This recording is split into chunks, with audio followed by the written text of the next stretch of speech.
gitu ya. Enaknya di Jokowi nggak kelihatan tegas tapi ganas gitu. Ketegasan tuh dijawab dengan jangankan gitu ngatur tiket pesawat nggak bisa lagi negara. Coba aja lah nanti besok kita mau pulang lebaran. Itu nggak bisa dikontrol negara kok. Makanya saya bilang nggak ada gunanya menteri itu, nggak berguna. Mas, nah sekarang kalau bisa ngomong bebas, jangan ditutup mulut kita, perut kenyang, kita aman. Itu aja kok di Republik ini. Di mana kriminalitas tinggi, gangster, perampokan, nggak ada. Judi online-nya gila, kemudian ini tambah lagi pinjolnya, ya kan? Nah, ini nggak dikontrol sama negara.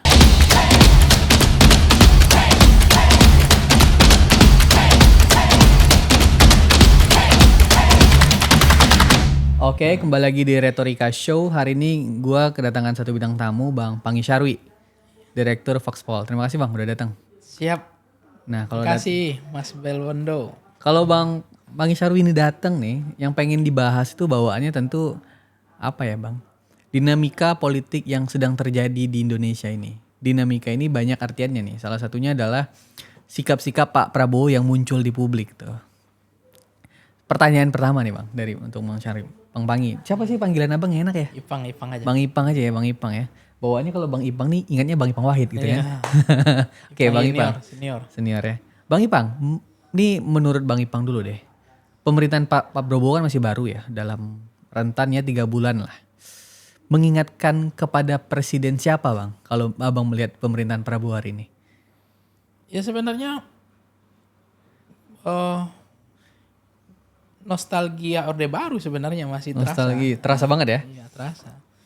Nah, pertanyaannya Orde Baru yang model apanya, ribbonnya atau yang aslinya atau yang ada KW-nya kan gitu. Nah.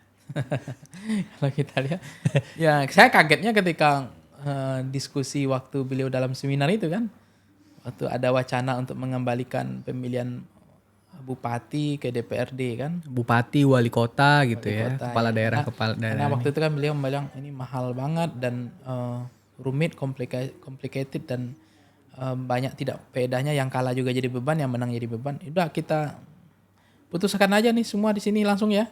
Nah itu kan walaupun bercandaan apa kita nggak tahu ya, tetapi katanya memang udah putus kan gitu bahwa akan dipilih DPRD. Semua partai katanya udah sepakat. Nah ini kan menunjukkan bahwa sangat tidak penuh kehati-hatian juga kan. Jadi makanya negara yang gampang perang itu kan negara otoriter. Kita nggak ada musyawarah, ambil keputusannya langsung aja kayak Putin kan. Nggak banyak debat kan, diskusi di parlemen kan. Gampang sekali. Jadi kita nggak menyatakan itu, tetapi konteksnya kok bisa secepat itu ngambil keputusan nanti kan. Walaupun perdebatannya nggak semudah itu sebenarnya. Karena panjang itu pilkada langsung itu dengan tidak langsung itu. Sampai sekarang nggak putus-putus debatnya kalau ingin berdebat kita itu. Ini kan fase Indonesia ini kan fase kejenuhan paling banyak kan. Capek lelah, tapi kemudian nggak sabaran kan. Jadi gini intinya fase 20 tahunan itu ada. Jadi kejenuhan 20 tahunan. Jadi dulu kita pernah berapa kali, 5 kali pemilu kan. Jenuh, capek. Ada habis itu pilkada langsung 2004 kan. 2004 ke 2024 kan sampai 20 tahun. Jadi jenuh juga, capek, nanti balik lagi ke DPRD. Paling nanti 15-20 tahun lelah lagi, capek lagi. Karena dapat pemimpin yang gak merakyat, pemimpin yang gak mau turun ke bawah, gak mau mendengar. Kos juga tetap mahal. Kemudian tidak ada inovasi, tidak ada kreativitas kan. Tetap juga nanti 2024. Anggaplah 2029, habis itu 20 tahun kemudian atau 15 tahun kemudian berarti kan 2034, ya kan? 2039, ya 2040 akan balik lagi. Jadi kayak kain sarung nih. Balik begitu aja. Bolak-balik aja. Iya. Jadi cepat reaksioner, balik lagi gonta-ganti sistem kan. Tapi gini juga Bang, kalau kita bicara tentang statement Pak Prabowo ingin kepala daerah tingkat 2, ini kan bahasa tingkat 2 ya. Bupati atau wali kota ini dipilih DPRD. Kan tadi Abang bilang ya, ini salah satunya karena ada kejenuhan tiap 20 tahun gitu ya. Fase 20 tahun. Ya fase 20 tahun. Tapi apa menurut Abang itu karena memang fase itu datang di era Pak Prabowo? Atau memang Pak Prabowo itu punya apa ya, garis finish yang lain tuh? Misalnya gini. Kan alasannya kemarin untuk menghindari cost yang terlalu tinggi Bang katanya kan. Ini kan kalau kita lihat dari statementnya tuh nyinggung fase kelelahan 20 tahun. Tapi menyinggungnya ini nanti cost-nya terlalu tinggi nih pemilu. Kayaknya kita harus transformasi ini. Kan itu kemarin alasannya. Atau sebenarnya Abang lihat alasan yang lain? Bisa alasan lain sebenarnya. Sebenarnya alasan mahal itu, apa yang menjadi mahal kalau kita bicara keynote ya. Keynote itu kan kata kunci ya, keyword lah ya. Mahal kan. Ini kan sama mirip dengan dulu pilkada. Katanya mau pilkada serentak, itu dengan pilkada yang ada tiap minggu, tiap bulan itu, biayanya lebih hemat diserentakkan. Faktanya kan nggak seperti itu. Tidak seindah kata-kata kan, bahwa diserentakkan justru nggak mengurangi biaya juga, terlalu efisiensi. Dengan pemilu lokal, pemilu nasional kan. Nah ini juga bicara tentang persoalan mahal high cost pemilu. Kenapa nggak sekalian aja kalau mahal DPRD juga mahal, DPRD RI juga mahal itu kursinya. Itu udah ketahuan loh angkanya justru. Untuk DPR RI itu minimal nggak kaleng-kaleng angkanya. Kenapa nggak sekalian itu dipilih juga gitu, menurut saya dipilih. Jangan nanggung lah ini, nanggung kerja ini. Jadi supaya memang ada kekompakan ini satu garis komando. Jadi kepala daerah, DPRD kabupaten kota dipilih aja gitu? Iya, dipilih oleh partai aja. Gak usah dipemilukan. Jadi nanti kembali model. Jadi yang kampanye adalah partai, bukan lagi individu. Karena kalau individu bebannya individu. Jadi kalau kampanye individu itu kan bebannya kampanyenya ke calon. Kalau partai yang kampanye, partai yang menyiapkan kursinya. Calon tinggal duduk. Sehingga yang milih adalah milih partai, bukan milih orang. Oh, berarti dalam bayangan Abang adalah di daerah tingkat 2 kabupaten kota itu yang kampanye partai politik, Iya. ya kan? Berarti ini kan sistemnya tertutup tapi hanya untuk daerah itu aja. Iya, nanti list namanya di partai yang ngeluarin nomor 1, nomor 2-nya. Jadi udah nggak perlu kampanye lagi karena itu juga biaya mahal. Sekarang kan udah rahasia umum tuh jadi anggota DPRD kabupaten anggarannya udah 200 juta minimal. Ya kan? Itu modal minimal. Itu pun nggak kepilih banyak. Maka orang kan banyak bilang politik ini mahal. Untuk kalah aja bayar 200 juta. Bagi untuk menang kan. Nah, apalagi untuk DPR RI itu nggak kebayang. Angkanya udah besar banget. Karena kemarin transaksinya kan juga mahal. Tinggi juga. Tidak hanya bupati, wali kota. Jadi nanggung sih menurut saya. Jadi dibuat semua aja dipilih sekalian gitu. Tapi akhirnya risikonya itu nanti akan. Jenuhnya akan terasa juga. Nggak merakyat. Nggak mau turun ke bawah. Nggak mau mendengar kan. Ini jadinya kayak kalau biasanya uji coba makan gratis, nih jadinya uji coba pemilu kan, tapi kan nggak lucu uji coba pemilu ini kan. Uji coba otak-atik coba-coba gitu. Iya kan, Jadi coba-coba kan. nanti jenuh, bosan, reaksioner lagi. Iya. Jadi nggak terukur, nggak riset, nggak data, nggak bicara tentang pengalaman yang harusnya bersabar ini menunggu waktu yang tepat. Karena kan gini ya, kapan presiden untuk bisa memutuskan sesuatu yang harusnya itu tidak bisa diambil keputusan-keputusan pendek singkat ya, tetapi kontemplasi lah gitu, agak panjang. Apalagi sistem politik kita yang otak-atik gitu, ya ruginya kita juga semuanya. Karena keputusan ini kalaupun kita perhatikan, Pak Prabowo kan baru 3 bulan ya. Tapi statement itu tuh bisa muncul dalam waktu yang sangat sederhana, sangat cepat dia menjabat gitu. Ini kan kalau kita, ini gak gue bandingin jadinya Bang.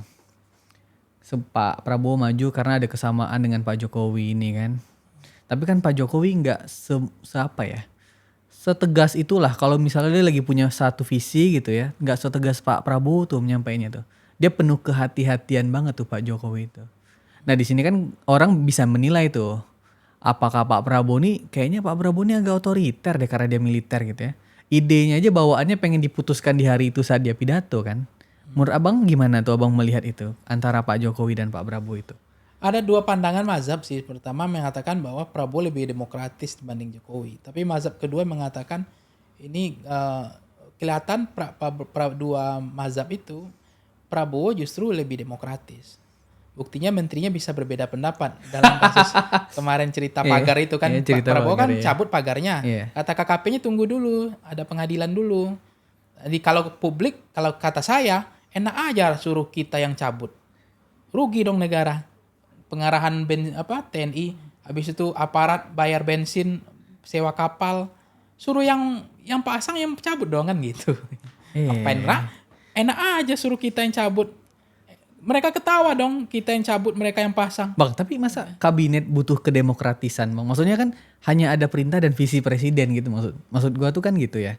Kenapa harus ada perbedaan pendapat walaupun kesannya jadinya demokratis gitu ya? Enaknya di Jokowi nggak kelihatan tegas tapi ganas gitu. Ketegasan tuh dijawab dengan resapel, ganti. Dan dia nggak pernah meledak itu, nggak pernah ngomong banyak. Kan banyak korbannya dulu, Sudirman Said ya kan, yang berbeda, Riza Ramli, pokoknya asal beda, nggak perlu dia menggertak itu, udah langsung hari Rabu pon. Kalau ini kan KKP ini aja nih sekarang berbeda dengan Prabowo, ini kalau era Jokowi ini udah berhenti nih. Karena beredar perintahnya Prabowo cabut, KKP-nya bilang tunggu dulu, ya kan? Ini makanya orang melihat tampangnya brandnya ini demokratis, tapi hasilnya eksekusinya otoritarian gitu. Nggak ada diskusi, nggak ada perdebatan, nggak ada orang yang di era Pak Jokowi ada nggak terasa menteri yang beda pendapat, hampir nggak ada kan. Hati-hati menterinya yang hati-hati, karena kalau salah menerjemahkan jangankan simbol kan Pak Jokowi main simbol. Matanya, ngomongnya kalau dia ngomong ke kanan berarti hasil ke kiri. Kan itu harus dibaca oleh menteri. Kalau dia ngomong lagi simbol-simbolnya tuh banyak kan, simbol-simbol teori kekuasaan Jawa kan sama Jokowi. Salah aja panglimanya nggak dikasih kursi di pesta pernikahannya kan. Itu dieksekusi sama dia. Dikasih pelajaran langsung. Dan itu omongan publik udah rahasia umum kan. Langsung diganti. Dan itu hati-hati betul. Menteri nggak boleh salah ngomong. Harus nggak boleh miss. Dan harus bisa menerjemahkan apa maunya, jeronnya, seleranya Jokowi. Meskipun dia tidak ucapkan. Oh itu Ya, dia simbol semua. Gaya politik Jawa banget ya. Jawa. Jadi menurut saya bukan garis putus-putus, garis komando juga. Nggak ada menteri yang berani berbeda. Jangankan berbeda. Salah menerjemahkan maunya Jokowi itu udah dampaknya pecat, diberhentikan. Makanya yang kedua adalah hebatnya Jokowi, semua tim sukses relawan yang berdarah-darah, nggak ada yang tercecer. Dapat kue semua. Sehingga bicara dia di situ bukan bicara orang pintar, orang hebat, bicara loyalitas. Di Prabowo sekarang kan parah sebenarnya. Loyalitas Jokowi yang masuk semua di kabinet sekarang. Hampir separuh 40% mungkin menterinya Prabowo itu adalah menterinya Jokowi. Di mana loyalitasnya kan? Jangankan gitu. KPK, Kejaksaan sama Polri aja masih orang pemerintahan sebelumnya. Enak nggak lihat Trump itu kemarin? Begitu dilantik langsung 10 keputusan ditandatangani. Membatalkan putusannya Joe Biden itu. Itu kan ganas ekstrim banget di Amerika. Langsung ditandatangani mana yang dibatalkan sama. Ditunjukkan 10 kebijakan yang dibatalkan langsung oleh Trump. Kebijakannya Joe Biden. Dilempar itu. Kita kan nggak gitu-gitu amat. Iya. Tapi ini mengganti pemerintahan aja tetap nggak seberani. Kalau memang Prabowo otoriter harusnya kan diganti aja. Karena ini bicara loyalitas kan. Khawatirnya itu yang dibilang itu yang lagi viral itu kan. Hati-hati jaga, kata Koni kan, jaga bapakmu itu. Takutnya nanti lewat juga. Karena bicara loyalitas. Statement liar ini liar. kan. Itu kan jadi liar kan. Maksudnya apa?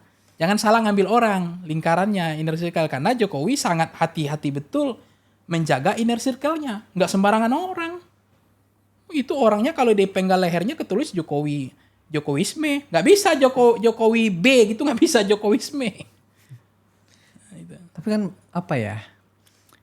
Prabowo ini kan juga maksud gue memang di dalam kabinetnya Pak Prabowo itu kan memang banyak orang-orang yang pernah menjadi loyalisnya Pak Jokowi atau dalam hal ini menteri-menterinya Pak Jokowi gitu kan. Tapi kan Gerindra dan Pak Prabowo ini juga punya bentengnya sendiri bang. Maksudnya bentengnya ini kayak Mayor Teddy yang menjaga gitu kan. Menteri luar negeri dari Pak Prabowo. Banyaklah orang-orang Gerindra yang masuk dalam hal ini menjaga inner circle-nya Pak Prabowo.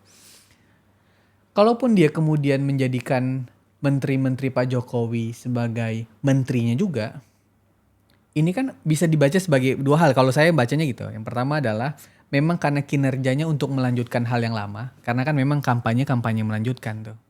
Yang kedua juga adalah karena menghargai Pak Jokowi aja. Menghargai karena ada Mas Gibran juga sebagai wakil presiden di sana. Gitu kan. Jadi ya kalau ada kekhawatiran Pak Prabowo mau ganti, saya rasa Pak Prabowo juga balas jasa kali ya. Atau abang melihatnya gimana tuh Pak Prabowo terhadap Pak Jokowi sehingga banyaknya menteri yang masuk di dalam kabinet Pak Prabowo? Saya melihat Pak Prabowo itu kan sosok sebenarnya orang nggak mudah melepaskan jasa ya, budi orang ya. Makanya kan banyak testimoni kebuatan Prabowo itu kan banyak bunyi belakangan. Termasuk dia kontribusi bagaimana Prabowo menjaga teman-temannya, sahabatnya kan. Jadi nggak mudah berkhianat kan. Nah itu kan mungkin juga ya mungkin balas jasa budi. Memang Prabowo sadar kok dia terpilih bukan kan ada saham Jokowi di sana. Nggak ada bicara saham Jokowi. Itu kan pakai bagaimana untuk menang itu kan orang udah paham, nggak perlu kita terjemahkan. Melanggar konstitusi waktu itu kan, menarik Gibran, kemudian bansos dan seterusnya. Kan saham Jokowi juga. Jadi maksudnya ya wajar kemudian ada kabinetnya, bayangannya Jokowi di sini kan. Nggak bisa lepas itu kabinetnya Prabowo semua. Makanya orang-orang lamanya hampir semuanya kita bukan sedikit banyak gitu. Nah cuma hari ini kan itu jadi beban juga lama-lama. Bebannya adalah pada proses penegakan hukum, keamanan, korupsi kan. Jadi beban akhirnya. Termasuk keputusan-keputusan, kebijakan-kebijakan yang kemarin keluar, sekarang mulai bau amisnya kelihatan tuh. HGU yang keluar ternyata laut udah di-coupling. Ya kan? Kaget semua akhirnya kan. Nah nggak ada, ini pemadam kebakaran ini saya nggak tahu. Ini kan dua hal, pemadam kebakaran sama siapa yang akan bertanggung jawab untuk itu. Ternyata Prabowo juga bagian dari kekuasaan Tempo dulu kan.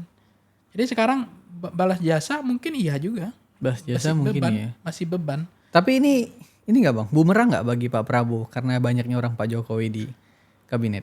Bumerang Kalau bagi Prabowo kan enggak sekarang. Karena approval ratingnya Pak Prabowo 80%. Orang masih puas. Iya betul. Iya, maksudnya mungkin ya ada menteri yang kontroversial, menteri yang jadi beban. Saya nggak mengatakan menteri yang jadi tapi tidak berguna bagi rakyat gitu. Bahkan urusan rumah tangga dia, masa kita yang menyaksikan dia ribut rumah tangganya kan. Masa nggak ada berdampak kan. Nomenklaturnya agak bagus tuh kementerian. Iya, kementerian yang berantem rumah tangga. Tapi kan ada kebijakan propolisnya Prabowo yang ditangkap publik kan. Itu yang meningkatkan kepuasan itu kalau diuji, diturunkan ke Prabel misalnya. Mungkin makan siang gratis itu masyarakat puas. Kemudian ada token listrik 50% kemarin, bayar 50% gitu ya. Kemudian ada cek medical check up gratis. Kemudian ada soal PPN yang nggak jadi dinaikkan hanya untuk barang mewah. Kemudian ada juga kebijakan Prabowo soal swasembada pangan kan, yang mau difokuskan jagung nggak boleh impor. Nah mungkin di situ populis di situ. Jadi menutupi semua celah-celah kabinet yang kemarin. Ya wajahnya itu kabinetnya Jokowi. Serasa negara sosialis gitu loh bang. Makan makanan bergizi, cek kesehatan gratis. Iya. Itu kan cukup ini ya, sangat orientasinya tuh Sosialis, kesejahteraan banget. Karena kalau dalam mazhab ideologi mazhab isme paham-paham di dunia kan liberal, kapitalis kan nenek moyangnya sama. Nanti irisannya kalau politik demokrasi, ekonominya nanti kapitalis, agamanya dia jadi sekuler kan. Nah jadi kebijakannya kiri. Kerjanya apa? Subsidi, bantu. Dia nggak boleh pasar menjadi tidak berguna. Negara berkuasa penuh. Prabowo ini sebenarnya kekuasaannya dia bicara tentang ini kiri sosialis. Ini negara itu harus kuat daripada pasar. Gak boleh swasta mengintervensi negara. Ini yang mau dicoba hari ini di pagar ini. Ini menunjukkan kekuatan negara ya. Iya, bicarakan banyak viral juga tuh negara NKRI, negara Kesatuan Republiknya Aguan kan. Nah, ini kan pertarungan juga. Ini pertarungannya di situ. Mana yang kuat negara atau swasta atau korporasi. Jadi ini kan Prabowo arahnya ke situ, tapi benar nggak? Nanti kita lihat aja. Karena nggak ada biasanya negara kan Trump kemarin kan ngeluh, hati-hati nih korporasi oligarki kan, pemerintahan ini nggak berdaya loh, tidak sirte antara ada dan tiada. Negara menjaga penjaga malam. Jangan kan gitu ngatur tiket pesawat nggak bisa lagi negara. Coba aja lah nanti besok kita mau pulang Lebaran, itu nggak bisa dikontrol negara kok. Makanya saya bilang nggak ada gunanya menteri itu, nggak berguna. Masa harga tiket bisa 2.300% di Lebaran atau Natal, ya kan? Kalau negara sosialis, negara kan nggak bisa, harus diatur oleh negara itu. Nggak boleh kenaikan lebih dari 100% misalnya kan. Nah kalau lihat Prabowo-nya begitu. Jadi Prabowo tuh pengen masuk pada sisi-sisi itu ya. Sisi negara sosialis. yang berdaya, negara yang kuat. Negara yang berdaya, negara yang kuat. Korporasi tunduk pada tunduk negara. Bawahnya. Dan ini juga, ini yang abang bilang tadi, kaitannya ini kayak orde baru yang negara sangat kuat saat itu kan? Iya, ya sekuatnya gimana? Coba, saya nggak hidup orde baru. Tapi kan orang sampai bilang hari ini yang namanya gangster, yang namanya itu begal, itu udah hama gitu. Kalau dia minta tolong dihidupkan lagi itu Petrus. Kan dulu nggak ada itu. Preman yang lebih hebat daripada muncul geng-geng preman tuh nggak ada. Gangster nggak ada. Negara yang paling kuat kan. Bertato aja hilang, nggak ada mayatnya kok. Mana ada orang berani membegal? Saya pergi ke negara-negara otoriter pernah juga sih. Memang ada kerinduan juga di keamanan ya. Itu penjaga taman itu malam-malam jam 12 malam. Kalau kita kan pagi-pagi Jakarta ini baru nyiram-nyiram tanaman kan. Nyapu-nyapu kan. Karena ngambat macet kan. Di sana jam 2, jam 3 baru mereka nyapu perempuan, nggak ada diperkosa, nggak diganggu kok. Jam 3 malam, jam 2 malam nyiram taman. Betul-betul aman. Coba kita merasakan aman nggak sekarang? Coba aja suruh anak kita jalan jam 12 malam. Dibegal. Habis itu masuk penjara cengengesan. Jadi menurut saya ini udah mengkhawatirkan juga keamanan di Republik ini. Rakyat nggak dibekali apapun. Perampok dibekali senjata. Dan mereka lebih siap. Habis itu kita lapor ke polisi, jawabannya yang terjadi kemarin itu. Suruh lengkapi administrasi dulu. Kan ini makin parah. Jadi menurut saya mengkhawatirkan. Makanya Prabowo saya minta nanti buat kebijakan hukum yang ekstrim gitu. Maksudnya ada signifikan lah. Untuk keamanan supaya kita ini aman gitu. Orde Baru itu kan ngomong nggak bebas. Tapi perut kenyang kan. Tapi aman. Nah sekarang kalau bisa ngomong bebas. Jangan ditutup mulut kita. Perut kenyang. Kita aman. Itu aja kok di Republik ini. Tapi sekarang tiap hari pembunuhan, perkosaan, habis itu orang bunuh, cengengesan, habis itu rampok, CCTV perampok gak ada takut lagi. Gimana sih Republik ini sekarang? Ya kan? Parah sekarang. Coba aja sekarang. Nggak ada orang takut. Dan ini sampai kapan begini Republik kita ini? Makanya kita minta Pak Prabowo buat ya keputusan hukumnya lebih ekstrim aja. Kasih pelajaran yang setimpal gitu loh. Kalau enggak nih mengkhawatirkan loh. Tapi abang ada harapan sama Prabowo untuk mengatasi Harusnya itu? begitu, harus ada harapan. Kalau saya masih berharap harus ada gebrakan itu. Tapi banyak juga orang mengatakan oh ini sama aja, nggak ada gebrakan. Gitu. Karena untuk mengganti kabinet aja nggak sanggup. Gitu. Masih kabinet lama gitu. Orang-orang pesimis yang melihat itu. Iya, yang pesimis. Tapi yang optimis kita ada angin segar lah. Mudah-mudahan ada keputusan. Mestinya otoriter itu di situ gitu. Jangan membungkam suara lain. Tapi ini otoriter dalam konteks bagaimana kita hidup di Republik ini nyaman. Nyaman, rasa aman gitu kan. Kita kan hidup ini nyaman, rasa aman aja. Sekarang kan nggak aman lagi kemana-mana. Ya kan? Ini semuanya punya mobile banking semuanya dijebol tiap hari. Ngelapor juga yang jadi korban kemudian. Ya kan? Di mana kriminalitas tinggi, gangster, perampokan, nggak ada. Judi online-nya gila, kemudian ini tambah lagi pinjolnya, ya kan? Nah, ini nggak dikontrol sama negara. Nah, kadang-kadang di situ saya rindu negara otoriter. Nah, membuat itu kepastian ada di situ, nggak ada cengengesan. Maka Prabowo kan wajar saja kemarin dia agak marah kan, korupsinya segede gitu, hukuman 6 tahun kan itu kayak lucu-lucuan aja, ya kan? Iya. Tapi kan gini juga bang, ini yang gue perhatiin fenomenanya. Kalau seorang presiden itu, kan Pak Prabowo ini cukup orang yang sering banyak bicara dan bicaranya itu bukan sesuatu yang sangat diulang-ulang kecuali tentang patriotisme, nasionalis itu kan Pak Prabowo banget tuh. Cuman kalau gue bandingin dari sebelumnya, Pak Prabowo tuh orang yang cukup banyak ngomong dan berkomentar. Makanan bergizi kan banyak dia cukup komentar itu. Yang kemarin yang tadi abang bilang itu masalah korupsi yang hanya dihukum 6,5 tahun kan dia komentar tuh kan.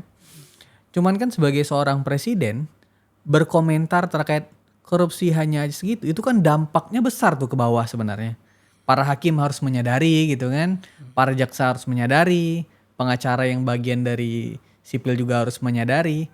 Dan ucapan Pak Presiden itu kan harusnya menjadi ucapan yang penuh dengan kekuatan untuk ya jangan segitu gitu kalau misalnya hukum orang 6,5 tahun. Cuman abang melihat juga gak sih Pak Prabowo itu kalau dia semakin banyak komentar dan ngomong, itu malah kekuatannya semakin lemah. Ya rata-rata operator politik ya, orang-orang yang gak terlalu pendek, gak banyak ngomong tuh bahaya di situ. Dia justru aksinya lebih besar kan. Tapi kalau Prabowo misalnya, dia kan diundang hampir tiap hari ya. Setiap dia datang pasti dia harus pidato. Ya, dan ada aja isunya Iya, gitu. kecuali katanya Gibran datang nggak perlu pidato lagi, ya kan? Saya dengar begitu kan. Tapi rata-rata kan presiden wakil presiden asal datang kan dia buka acara pidato. Nah disitulah kemudian fungsi kontrol yang lingkaran dia lah, staf sekneknya Teddy itu mestinya di situ kan. Mana yang perlu diomongin, mana yang perlu direspon. Karena semakin banyak dia memang ini ya ibaratnya gini ya, sama dengan kita terlalu kurus nggak bagus, terlalu gemuk nggak bagus. Terlalu banyak ngomong juga menghilangkan wibawanya, strong leadership-nya nggak kelihatan.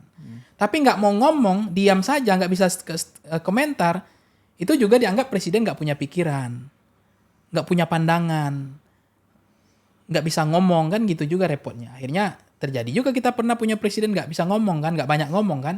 Akhirnya juga kritik masyarakat juga muncul. Ini sama aja peristiwa orang naik kuda kan. Kuda sama dia sama anaknya di atas, kasihan kudanya kan, jalan lagi kasihan, kenapa mau dia nggak naik kan, pandangan beda-beda. Ya ketika Prabowo boros ngomong, merespon apapun, komentar orang pasti banyak. Begitu nggak ngomong juga jadi persoalan karena nggak bisa diterjemahkan oleh bawahannya apa maunya presiden, jeroannya presiden, seleranya. Baiknya menurut saya gimana, di tengah aja. Memang harus dikontrol, diatur. Tapi bukan berarti presiden tidak punya statement, komentar, sikap, pandangan, kan, pikiran kan. Kita tunggu-tunggu juga pikirannya kan.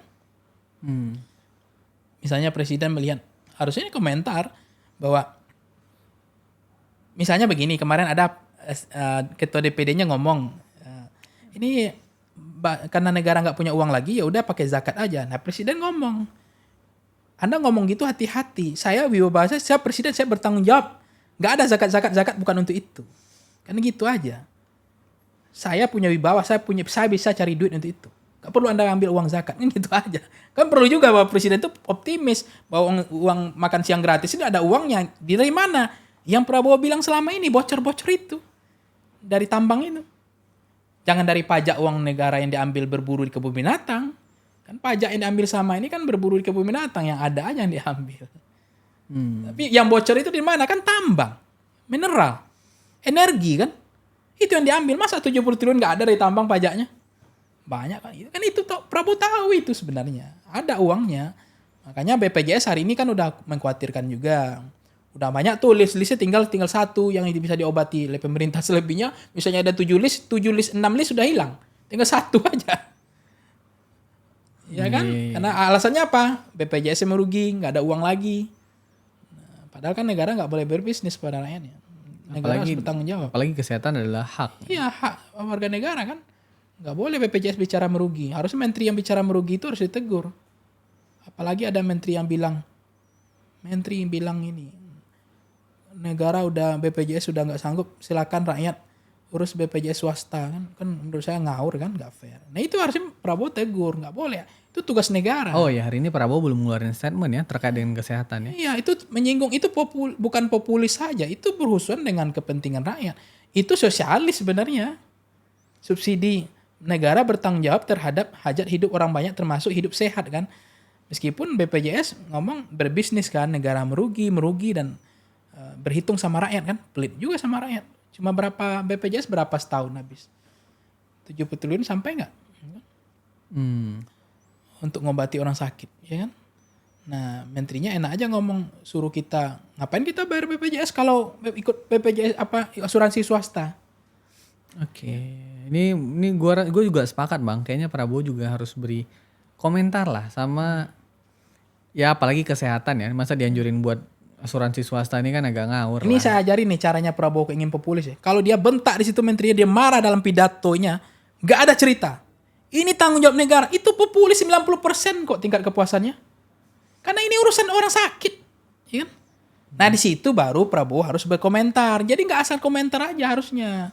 Dilihat mana yang sentimennya populis, mana sentimen yang positif, mana yang kemudian ini akan justru mendapat dukungan dari rakyat. Mana ada rakyat yang protes ketika Prabowo berada di sikap di situ. Nggak ada BPJS dikurang-kurangi. Tetap, lanjut. Kita cari uangnya.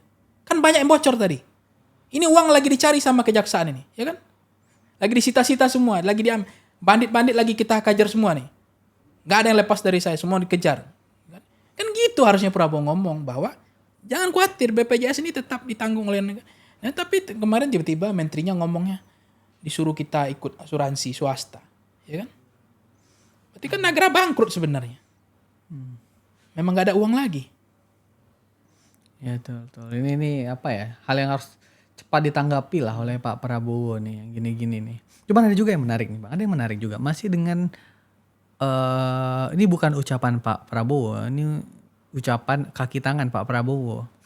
Jadi kan kita tahu lah kalau misalnya menjadi seorang pejabat publik tentu LHKPN harus ini lagi rame Bang soalnya. LHKPN itu harus dilaporkan oleh ya pejabat publik, udah diatur undang-undang lah. Pejabat-pejabat tinggi siapa yang wajib melaporkan LHKPN. Kemudian kan yang mengingatkan para menteri itu malah bukan Pak Prabowo. Yang mengingatkannya lewat Mayor Teddy ini kan Bang. Mayor Teddy ini kan sebagai orang yang dekat sama Pak Prabowo ini kan mengingatkan para kabinet ya sebagai seskap juga sebenarnya dalam hal ini itu mengingatkan LHKPN para menteri baru rame itu baru pada daftar gitu pada daftar LHKPN. Maksud gue adalah selain ucapan mengingatkan LHKPN itu harus didaftarkan, para pejabat ini kan harus punya kesadaran kolektif untuk mendaftarkan terlebih dahulu gitu bang. Ini kan berarti apa ya? Ada penyakit kurang kesadaran ini loh bang dari para pejabat tinggi atau para menteri ini.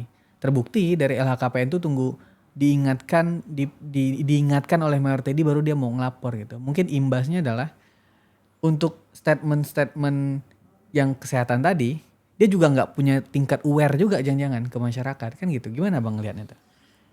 Iya, jangan-jangan menteri juga nggak pernah hidup susah kan? Nggak pernah ke rumah sakit tiba-tiba anak mau melahirkan uang 7 juta nggak ada, ya kan? Kan nggak pernah juga jangan-jangan. Jadi sense of politik nggak jalan. Jadi apa yang dilakukan Teddy setelah diketok baru mereka gerakannya baru mereka berbondong-bondong kan. Sebelumnya nggak ada kesadaran untuk melaporkan itu kan, transparan mereka. Kurang kan? lah kesadarannya. Ya, untuk secara dengan kesadaran sendiri ya. Tapi harus diingatkan sama Mayor Teddy-nya baru mereka melakukan itu. Jadi kalau itu bicara habitnya pejabat di Indonesia kan orang sudah sama paham. Tapi itu jangan menjadi nilai indeks terendah kita. Tapi ke depan harus ditingkatkan. Contohnya kan hari ini budaya malu udah memang nggak ada. Politisi kita kan jarang yang mundur-mundur. Kalau di luar negeri kan perdana menteri mundur tuh biasa, menteri mundur tuh biasa. Nggak ada. Kemudian pejabat-pejabat publiknya nggak difasilitasi pakai. Ini kan bahayanya kan gini, di jalan kita jadi jadi makanya orang bilang ini pejabat kok rasa-rasa jadi ini akhirnya nggak fair ke rakyat gitu, bayar pajak, sombongan pakai totet di jalan itu kan mengganggu sekali itu. Kalau di pejabat-pejabat negara maju kan pakai sepeda aja di Belanda itu, nggak pakai totet begitu. Dia sibuk juga kita juga sibuk cari uang kita juga cari uang. Tapi kalaupun dia pakai patwal, sopan dikit, nggak tahu tuh patwalnya sekolah atau enggak. Dia buat aturan, dia pepet aja tuh mobil kita. Nggak dikasih jeda, kasih waktu dulu kita agak minggir pelan-pelan. Ini langsung aja ke depan keciospion kita nunjuk-nunjuk. Mau kayak negara dia aja punya tuh, pejabat-pejabat itu. Belum biaya patwal, mobilnya, dinasnya, semua. Kan uang negara semua, pajak semua itu. Nah, tapi kebijakannya kadang-kadang nyeleneh, nggak berpihak pada masyarakat. Aneh, banyak statement-statementnya yang lucu-lucu gitu kan. Yang jadi bully-bully publik, jadi akhirnya rame kan, jadi diribut sudah media sosial baru kemudian jadi aksi kan, reaksi kan. Itu kan terasa sekarang, kesadaran pejabatnya, malunya nggak kelihatan. Kesadaran untuk melaporkan dia pejabat publik, kan kita bukan pejabat, dia pejabat, dibiayai. Tapi tingkah lakunya, ya Pak menurut saya harus diingatkan oleh ya model-model seperti itu nggak boleh dipertahankan gitu.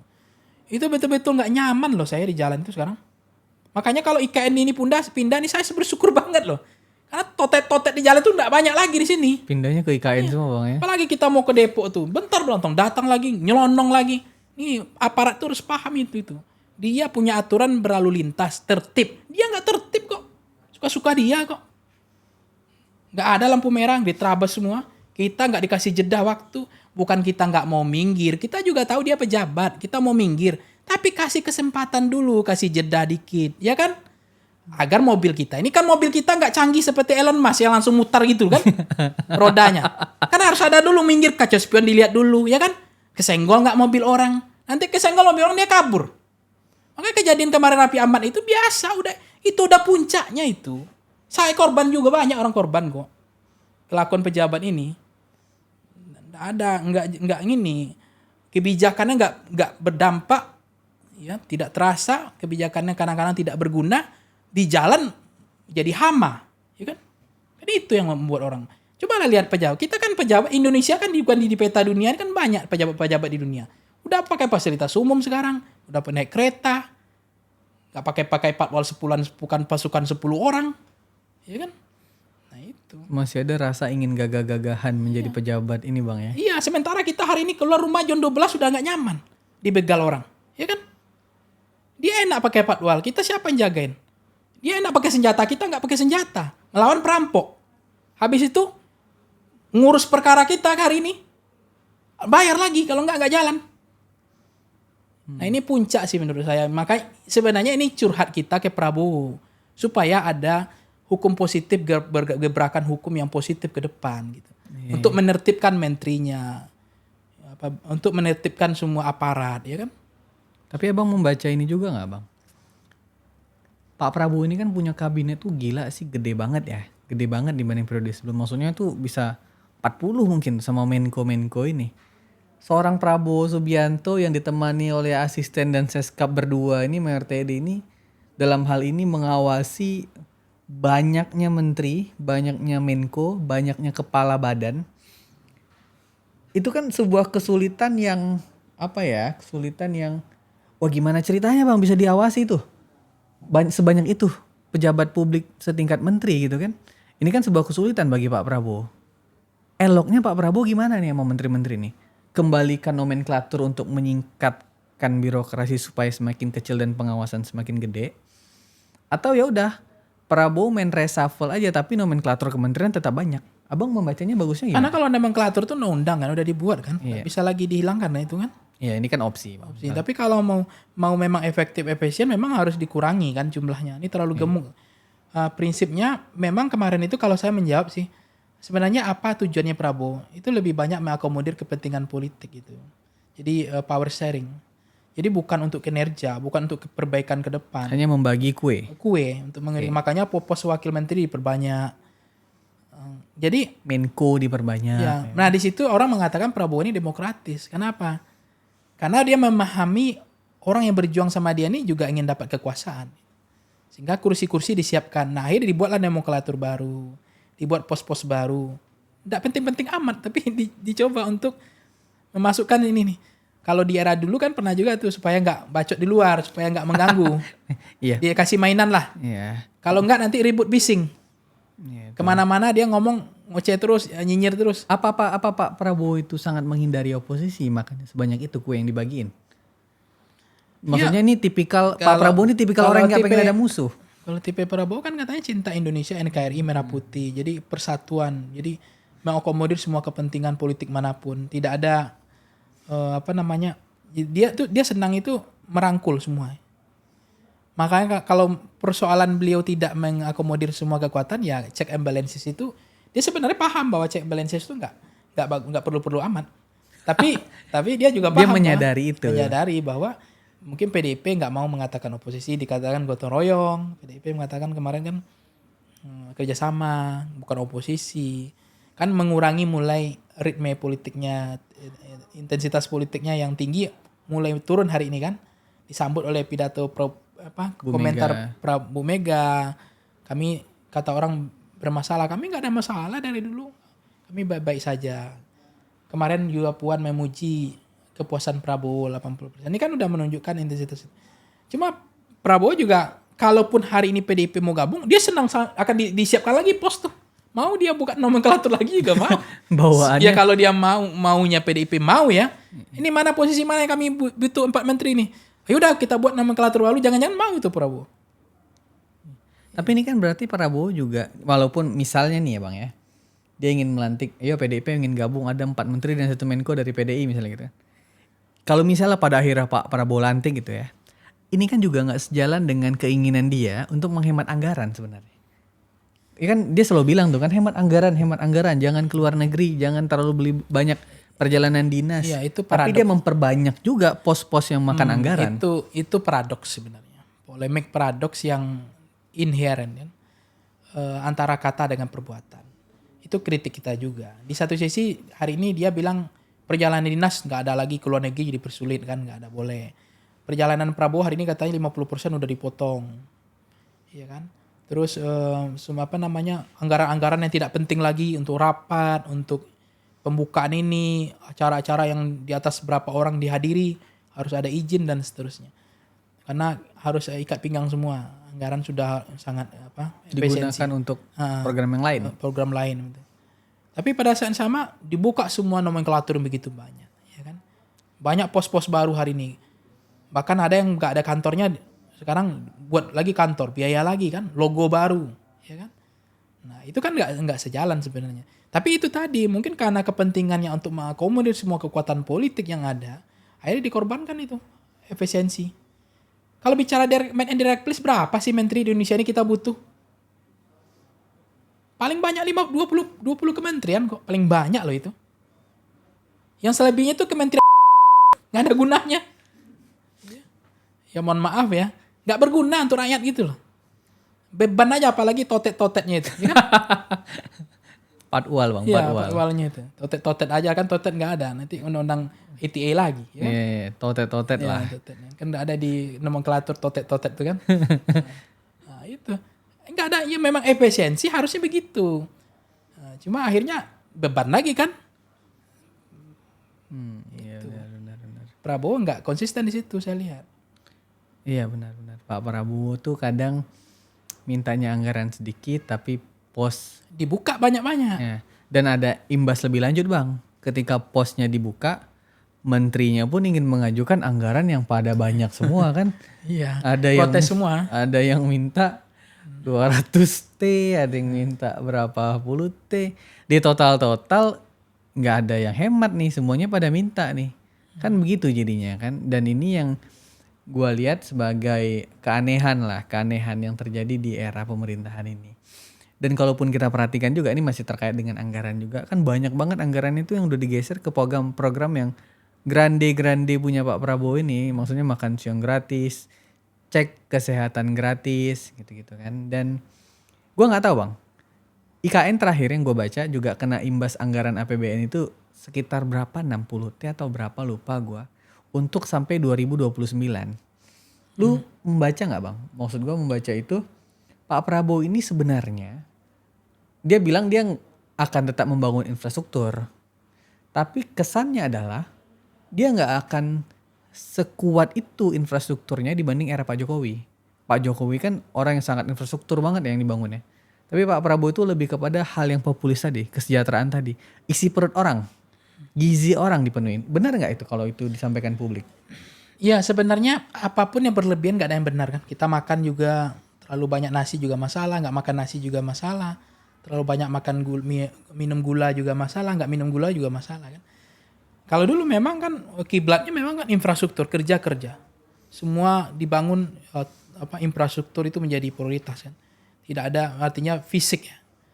Nah, cuma waktu itu kan juga problem pada akhirnya pendidikan, anggaran pendidikan, kemudian perhatian terhadap kehidupan masyarakat yang untuk makan susah ya kan. Terjebak pada proses-proses kriminalitas kan akhirnya. Karena tekanan hidup banyak yang bunuh diri dan seterusnya. Tapi di satu sisi jembatan dibangun, waduk dibangun, ibu kota dibangun. Kemudian Yang paling terasa sih akses transportasi sih yang kerasa banget. ya dibangun Jalan tol itu ya. Walaupun itu juga menjadi beban hari ini kan untuk menyelesaikannya. Tetapi itu kan dianggap itu yang menjadi kekuatan Pak Jokowi waktu itu. Sehingga tingkat kepuasan Pak Jokowi itu sebenarnya waktu itu kepuasan pada infrastruktur lebih dominan. Meskipun ada juga perdebatan waktu itu kalau perut rakyat itu kenyang, ya, dia dikasih kenyang, habis itu disurvei, itu hasil kepuasannya tinggi. Tapi kalau beras sudah habis disurvei nanti elektabilitasnya rendah lagi. Karena gitu aja kuncinya. Iya, jadi sembako itu dibagi, tapi habis itu langsung disurvei, katanya tinggi. Itu persepsi publik seperti itu pada waktu itu. Bahwa ya wajar tingkat kepuasan tinggi karena waktu itu kan banyak bantuan BLT-nya. Bansosnya kan banyak di era itu, ditransfer langsung ke rekening kan. Nah di sekarang ini tantangan. Sekarang nggak tahu nih bansos masih ada atau tidak. Ya kan? Terus infrastruktur udah mulai diserahkan ke swasta. Nah, andalan sekarang kan makan siang gratis. Ternyata 80% loh. Puas masyarakat kalau ini survei Kompas kan. Litbang Kompas ya. Litbang Kompas 80% appropriatingnya Pak Prabowo. 100 hari loh. Belum sampai 100 hari. Di Jokowi nggak pernah itu sampai 100 hari di pengalaman saya. Nanti boleh di cross check. Tahu saya nggak pernah sampai 100 hari itu bisa 80 itu nggak ada. Paling naik 60 dulu 70 kan. Ini langsung 80. Jangan-jangan persoalan perut ini. Jadi kalaupun andaikan Pak Prabowo ke depan tidak membangun infrastruktur, tapi persoalan perut ini selesai, jadi tingkat kepuasannya jangan-jangan 90% besok. Apalagi kalau makan siang gratis sudah merata gitu Iya, ya. merata. Katanya sampai seluruhnya. Iya. Sekarang kan banyak yang nggak dapat informasi bagaimana mendapatkan. Kan banyak di pesantren, di sekolah-sekolah aliyah, sekolah umum, swasta kan hari ini juga butuh. Kami gimana cara mendapatkan masker yang gratis? Cuma mereka tidak mendapatkan preferensi yang cukup memadai, informasi yang tidak equal. Mereka nggak tahu gimana cara mendaftarnya kemana, bagaimana cara mendapatkan, itu aja persoalannya sekarang. Jangan-jangan program Prabowo cuma makan siang gratis aja besok, kepuasan masyarakatnya udah nggak kaleng-kaleng. Dan mengamankan 2029 ya. Jangan-jangan yang mengamankan Pak Prabowo karena makan siang gratisnya kan itu. Makanya menurut saya Pak Prabowo pasti akan evaluasi setahun dia kerja. Apakah ini populis atau tidak? Kalau enggak dia pasti nggak lanjutkan. Tapi kalau ini yang akan menyelamatkan, kalau memang beliau ingin niat 2 periode, pasti dia berpikir tentang semua kebijakan politikal elektoral. Nggak mungkin nggak. Sebuah kebijakan makan siang gratis, semua yang dilakukan hari ini untuk masyarakat, itu kan hanya itu adalah programatik. Tapi bonusnya nanti adalah elektoral. Tingkat keterpilihan, itu bonusnya. Kerja kerasnya hari ini makan siang gratis itu. Cuma seberapa populis itu nanti.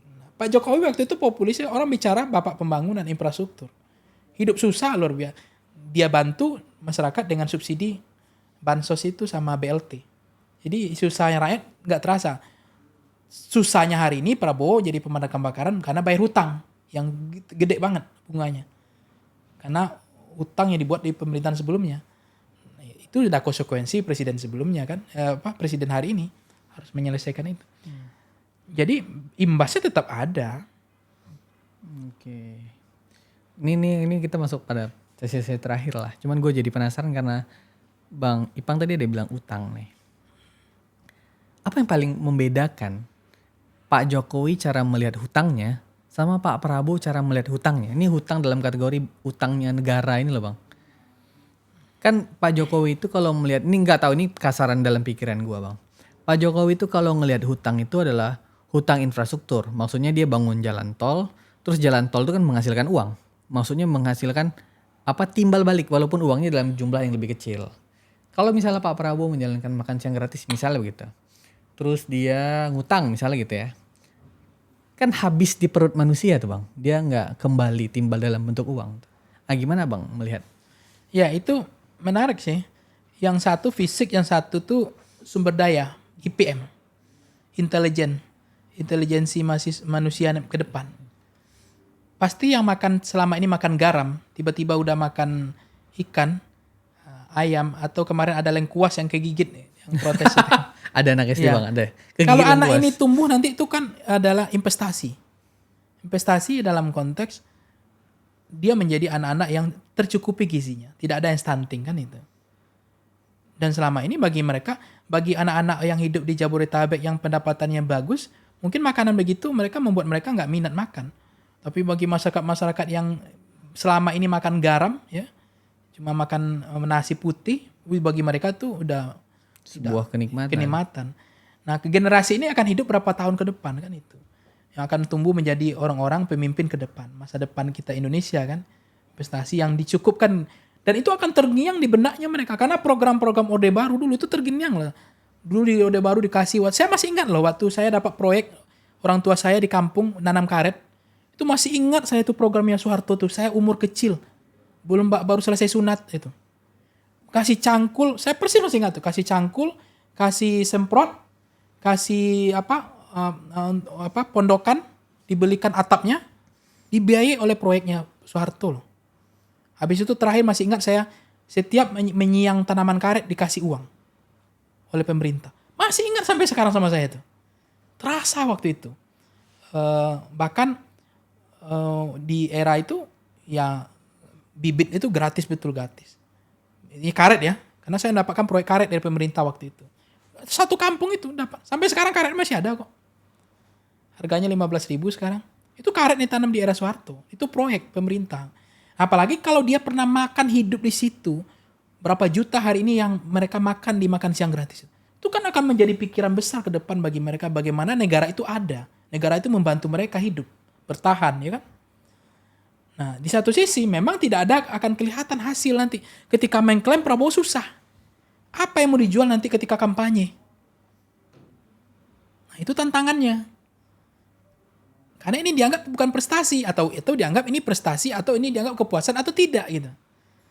Karena kalau Jokowi kemarin dia pasti pamer infrastruktur berapa waduk, berapa jalur, berapa kilo tol yang dibangun. Berapa bandara, berapa pelabuhan. Berapa bandara, berapa pelabuhan. Dia akan pamer kan itu. Ini Prabowo harus ingat ini, omongan saya ini. Akhirnya ketika tingkat kepuasannya Pak Jokowi naik.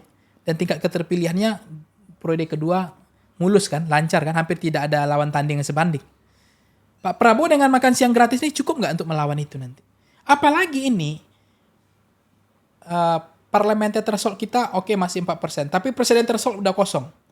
Ini semua menteri-menteri Prabowo ini akan liar, akan curi star semua. Ini akan demam panggung semua ini. Akan menunggang popularitas di jabatan kementerian ini sekarang. Udah mulai curi star ini. Kenapa? Karena setiap orang yang punya partai besok bisa mencalonkan dia jadi presiden. Nggak ada lagi ambang batas 20% atau 25% suara sah nasional. Ini akan bertarung bebas. Ini lapangan bukan lapangan datar. Lapangan akan becek ini. Karena semua orang akan bertanding bisa jadi 10 calon.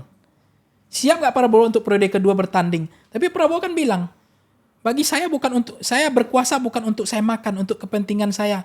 Kan selalu dia bilang itu. Terakhir dia ketemu sama Prof. Emil Salim. Dia ngomong ini,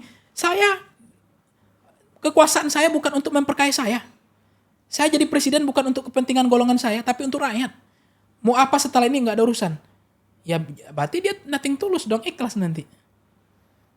Kalau tidak mendapat dukungan empati dari rakyat. Ya kan? Keikhlasannya ini yang keikhlasan ini. Sementara Jokowi nggak bisa bicara itu. Jokowi bicara tentang kekuasaan pada masa itu. Kalau di periode kedua itu harus jadi kan. Makanya tingkat kepuasannya tinggi karena dia akan banggakan ini loh KPI, Key Performance Indicator yang dia bangun. Terukur itu semua itu. Itu kan dipamerkan semua kemarin itu. Nah besok Prabowo mau pamerkan apa? Makan siang gratis ini apakah dahsyat atau tidak nih efeknya? Maka 1 tahun ke depan harus dievaluasi sih menurut saya. Pak Prabowo harus evaluasi makan siang gratis ini.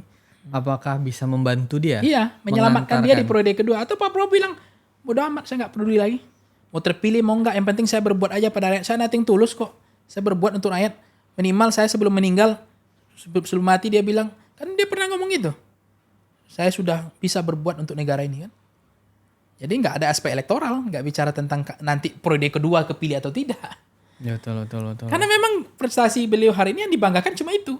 Kalau ini dijalankan dengan budget yang besar, anggaran besar kan. Makan siang gratis ini. Makan siang gratis. Oke. Makasih banyak Bang Ipang. Siap, Bang Ipang nih kalau lagi cerita tentang Pak Prabowo, programnya, karakternya, latar agak berapi-api Bang. Apalagi tetotet tadi Bang. Ya semoga sadar itu lalu lintas itu. Oke. Apalagi di puncak itu bisa dibayar tuh, wah kasihan kita. Ya, oke. Terima kasih banyak Bang Ipang. Ya, Terima kasih banyak telah datang di Retorika Show. Terima kasih banyak teman-teman semua. Sampai jumpa.